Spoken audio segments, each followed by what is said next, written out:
जय हिंद दोस्तों। आपका स्वागत है आपके अपने YouTube channel learning point with Abhishek sir पर।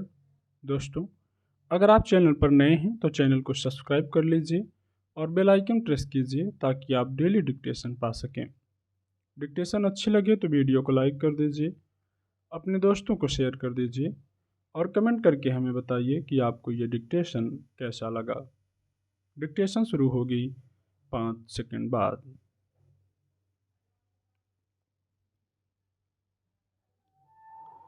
भक्ति का अर्थ है सेवा या उपासना। यह किसी क्षेत्र में हो सकती है। आध्यात्मिक जगत में भक्ति से तात्पर्य देशभक्ति से है। मनसा वाचा कर्मणा इष्ट के प्रति पूर्ण समर्पण भक्ति कहलाता है। इसके लिए 10 इंद्रियों के साथ मन का समर्पण आवश्यक है। प्रेम और श्रद्धा के भक्ति के अनिवार्य तत्व हैं। स्वार्थ की गुंजाइश न प्रेम में है न भक्ति में। अतः स्वार्थ का अभाव भक्ति की प्रथम शर्त है। भक्ति का फल आत्मसंतुष्टि और लोक मंगल है। अतः लौकिक जीवन में भी वे सभी कर्म भक्ति की श्रेणी में आते हैं जो लोक मंगल के लिए हों।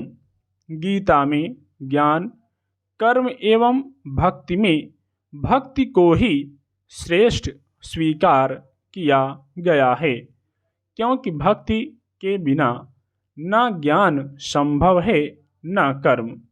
सच्ची भक्ति क्या है, यह भरत के महनीय चरित्र से जाना जा सकता है। विवाह के अवसर पर मनोविनोद हेतु जूता चुराने की प्रथा है। यद्यपि भगवान श्री राम ने इसके लिए पहले ही भाइयों को आगाह कर दिया था, किंतु जब जनकपुर की नारियां रेशमी वस्त्र से ढककर उनकी चरण पादुकाएं भाइयों के पास ले गईं और बोलीं, राजकुमार, ये हमारे कुल देवता हैं, इनकी पूजा कर मनोकामना पूर्ण कीजिए। सबने यह कहकर मना कर दिया कि हम अपने कुल देवता की पूजा करके आए हैं, किंतु भरत ने उन पर पुष्पांजलि अर्पित की, फिर मस्तक से लगा लिया। यह देख नारियों ने ऊपर से वस्त्र उठा दिया और जोर से हंसने लगीं। भगवान श्री राम यह देख रहे थे। उन्होंने कहा, भरत, सबने मेरी बात मानी पर तुमने नहीं मानी। भरत विनत भाव से बोले, भैया, लोग मेरा उपहास करेंगे, इस भय से मैं अपने आराध्य की चरण पादुकाओं को प्रणाम न करूं। यह भक्ति नहीं, दिखावा हो सकता है। मेरे लिए ये मात्र पादुकाएं नहीं, राम नाम के 2 अक्षर हैं। इन्हें पढ़े बिना जब विद्याएं पूर्ण नहीं होती तो भक्ति कैसे पूर्ण हो सकती है। वास्तव में यही एक निष्ठता भक्ति की आत्मा है जो भक्ति को जीवंत करती है। प्रत्येक मनुष्य को सत्य का बोध होना आवश्यक है। इसके अभाव में उसका जीवन मानवता से दूर होकर पशुवत हो जाता है। एक पशु का जीवन सिर्फ पेट प्रजनन तक सीमित रहता है अगर मनुष्य भी इसी तक सीमित रहे तो फिर दुर्लभ मानव तन प्राप्त करने का क्या अर्थ।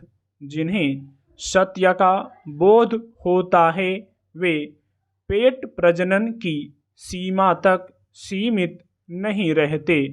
वे तो मानव जीवन को प्राप्त करने के उद्देश्य को जानने एवं सार्थक करने के प्रयत्न में आत्मिक भाव से जुट जाते हैं। यह मानव जीवन क्या है, मैं कौन हूँ, यह जीवन किसने दिया है, मानव तन प्राप्त करने का उद्देश्य क्या है। नाना प्रकार के प्रश्न उसके अंतःकरण में उठने लगते हैं।